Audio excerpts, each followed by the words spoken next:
Hugo Boss. Bienvenue sur la chaîne encore une fois. Aujourd'hui, petite histoire, petit récit de voyage qui m'est resté et que j'ai l'intention de vous raconter aujourd'hui pour voir à quel point des fois nous sommes vraiment une espèce vivante un peu compliquée et être réincarné dans un autre organisme vivant, des fois, je pense que ce serait vraiment une bénédiction. Ce serait vraiment tellement plus simple pour vivre. C'est un fait divers que j'ai vu quand j'ai fait un voyage à Chypre. Donc, pour ceux qui ne savent pas où c'est, Chypre, c'est une île qui fait partie encore de l'Union européenne, qui se trouve en dessous de la Turquie et juste à côté des côtes du Liban et de la Syrie. Donc, c'est vraiment la frontière sud-orientale de l'Union européenne. C'est vraiment tout au bout au sud-est. Quelle est la particularité de cette île? Cette île, malheureusement, elle est coupée en deux.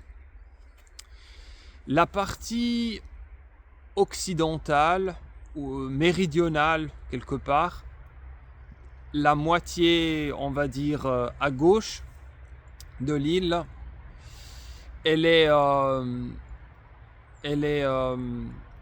habitée par des habitants qui parlent grec, qui sont essentiellement influencés par la Grèce. Et le nord de l'île est habité par des habitants turcophones et très proches de la Turquie. Donc l'île, elle est complètement coupée en deux. Il y a une barrière qui sépare l'île en deux. Je ne me souviens plus exactement quand c'est qu'il y a eu la guerre civile qui a vu la Turquie débarquer avec l'armée pour repousser, pour occuper la première moitié nord, mais je crois que c'était en 1953 si je ne me trompe pas. Et là, il y a eu la Grèce qui a tenté de reprendre sous son contrôle l'entièreté de l'île de Chypre, qui avant était indépendante. Et malheureusement, elle a pas réussi. Et la Turquie a débarqué avec son armée. Et puis justement, les habitants hellénophones, donc grecs, qui habitaient au nord, ont dû fuir vers la deuxième moitié sud de l'île pour ne pas être attrapés par l'armée turque. Et l'île a été donc divisée en deux. Et aujourd'hui, il y a une clôture, une longue barrière, un long mur qui sépare les deux moitiés. Il y a également une mission de l'ONU qui surveille la frontière pour qu'il n'y ait pas de violation de part et d'autre. Sachez qu'en tant que touriste, vous pouvez traverser d'un côté et l'autre de la barrière. Moi, je l'ai fait. Moi, je suis arrivé, j'ai visité d'abord la partie grecque et après à Nicosie, la capitale, je suis allé à ce qu'on appelle un des points de contrôle et puis j'ai passé dans la partie turque pour visiter. Je l'ai fait également à côté d'Ayia-Napa au sud-est de l'île en montant vers la ville de Famagusta qui est du côté turc. Et donc vous pouvez visiter l'île de part et autre. Vous pouvez le faire sans devoir complètement contourner la barrière. Mais voilà, une fois que vous arrivez sur place,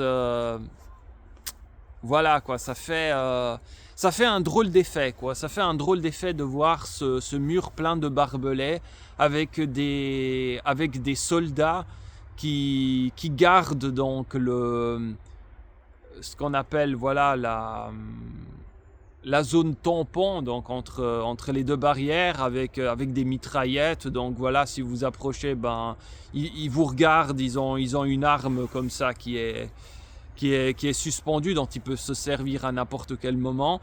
Ça fait vraiment bizarre quoi pour des gens qui n'ont pas connu directement la guerre. Ça fait assez froid dans le dos.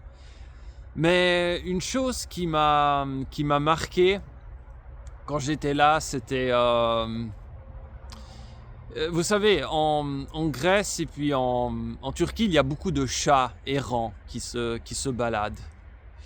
Et à un moment donné, je regardais tout près de la clôture, un peu sous le barbelé, et là je voyais des chats qui venaient d'un côté à l'autre, comme ça, sans aucun problème. Et puis à un moment donné, je voyais aussi une chatte qui était en train d'allaiter ses petits là, juste comme ça, au bord de la rue, de manière totalement insouciante, calme. Et quand j'ai vu ça, je me suis dit regarde la nature comme elle en a rien à foutre de toutes nos histoires. Parce que je me disais, bah tu vois, ces chats, ils peuvent aller et venir, ils passent d'un côté à l'autre et personne leur dit rien. Eux, ils connaissent pas. Ils sont territoriaux, ouais, sûrement, mais ils connaissent pas ces frontières. Ils s'en foutent de nos histoires, ils s'en foutent de tous ces... justement de tous ces points de contrôle et tout. Ils passent et ils vivent comme ça quoi. Ils se posent pas toutes ces questions. Et voilà, c'était ça un petit peu l'histoire que j'avais envie de raconter parce que ça m'a fait sourire quoi, cette histoire. Quand j'ai vu ces animaux comme ça, je me suis dit regarde, eux ils s'en fichent, ils passent d'un côté à l'autre en toute insouciance, ils s'en foutent de toutes nos histoires et probablement ils vivent bien mieux ainsi. Voilà pour la petite histoire. Donc c'est tout pour aujourd'hui.